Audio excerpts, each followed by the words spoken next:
এখানে বন্ধুরা মাছের তেল, পেঁয়াজ কুচি, বেগুন টুকরো টুকরো করে নিলাম। কড়াইতে মাছ ভেজেছিলাম, কিছুটা পরিমাণ তেল রয়ে গেছে, ওই তেলেই আমি মাছের তেলটা করব। এখন দিয়ে দিব পেঁয়াজ কুচি।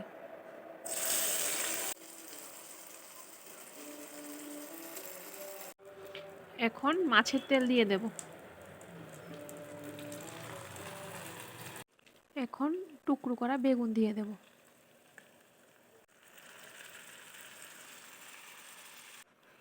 হাফ চামচ নুন দিয়ে দেব।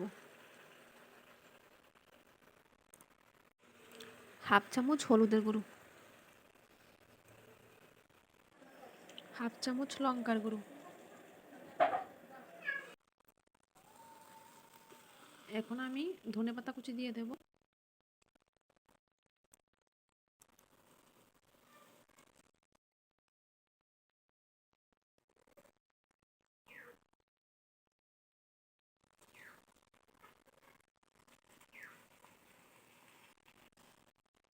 দেখো বন্ধুরা, বেগুন দিয়ে মাছের তেল তৈরি, খুবই অল্প সময়ের মধ্যে তৈরি হয়ে গেল মাছের তেল।